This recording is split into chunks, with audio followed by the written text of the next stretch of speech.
Ano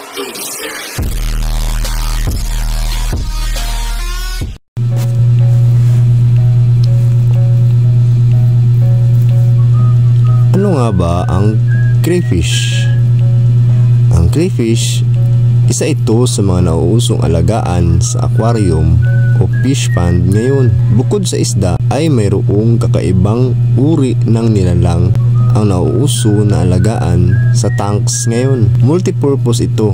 Pwedeng pet, pwedeng i-farm at paramihin, palakihin at gawing pang-ulam. Nagkakahabi ka na, nabusog ka pa at pwede ka pang kumita. Ang crayfish ay kilala din ito bilang freshwater lobster. Madaling alagaan at mababa lamang ang maintenance ng mga ito. Basta't may magandang quality ka lang ng tubig ay pwede na. Di sila masilan sa tubig at pagkain. In fact, mas mahirap pang alagaan ang isda kaysa sa mga ito. Bottom feeder sila, kaya dapat ang ipakain sa kanila kung maaari ay yung mga lumulubog na mga pagkain. Pwede silang walang air pump o filter, basta babaan lamang ang water level. Di mo kailang araw-araw linisan ang tubig. Kaya kasi nila ang kahit low water quality. Scavenger sila, kaya halos kahit anong pagkain ay offer sa kanila, minumukbang nila. Gaya ng mga prutas, gulay, o kaya ay mga feeds ng isda, manok, o kaya ay sa mga baboy na mga feeds ay nakain nila.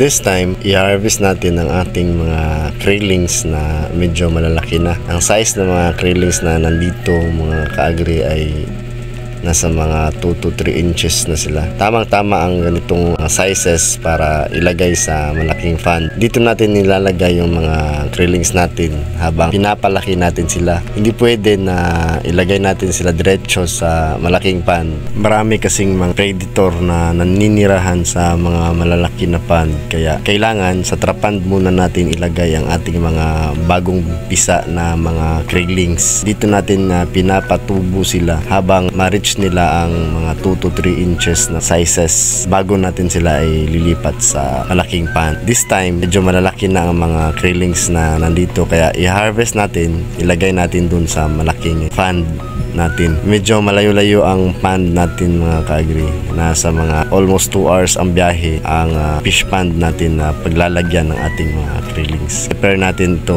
para ilipat natin ang ating krillings doon sa fish pond. Ang advantage kasi mga kaagri kapag sa fish pond natin ilalagay, lalo na kapag malaki ang area, mas mabilis silang lumaki. Di gaya ng kapag ganito lang sa trapand lang patutubuin, medyo matagal-tagal ang progress nila. Kadalasan ang iba ay mababansot, lalo na kapag marami ang nilalagay mo sa isang trapand. Siksikan sila kasi, kaya hindi sila makatubo ng maigi. Kaya nililipat natin ito sa malaking fish pond para makabuelo ang tubo nila. Ito na yung ating mga na-harvest mga kaagri. Ayan. Ito yung ating dadalhin pa puntang fish pond. Lilipat natin ito. Andito na tayo ngayon mga kaagri sa fish pond kung saan natin ilalagay ang ating mga krillings. At tapos na din natin itong na-acclimate. Ayan. Ina-acclimate na natin para ready na silang ilagay sa pond. Importante kasi na ma-acclimate natin sila para ma-adapt nila yung temperature ng fish pond bago natin sila ilalagay.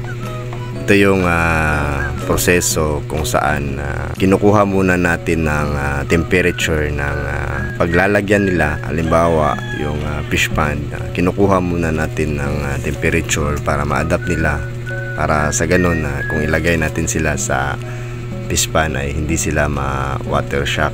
Importante kasi ito mga kaagri, dahil pag hindi natin ito ginawa, maaring mamamatay sila dahil ma-water shock ang ating mga crayfish, lalo na kapag galing sa biyahe. Bago natin sila ilalagay dyan sa pond, pinaprocess muna natin, ina-acclimate muna natin ang ating mga crayfish para makondisyon sila sa temperature ng ating fish pond.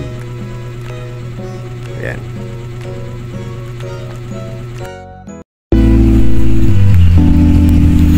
Tapos tapos na yung ating acclimation. So this time ready na ilagay sa pan yung ating mga grillings. Ang size ng mga grillings na ito ay nasa mga 2 to 3 inches.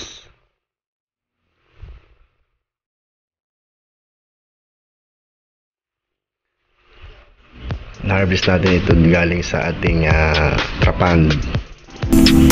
Mula sa ating trapand papunta dito sa fish pond natin na malaki. Dito natin ito itatapon dahil mas malaki kasi ang area, mas madali silang lumaki. Kaya dito natin ilalagay ang ating mga grow out na mga crayfish. So yan, sana ay lumaki pa sila ng kaunti para ma-supplyan natin ang demand ng ating mga customer.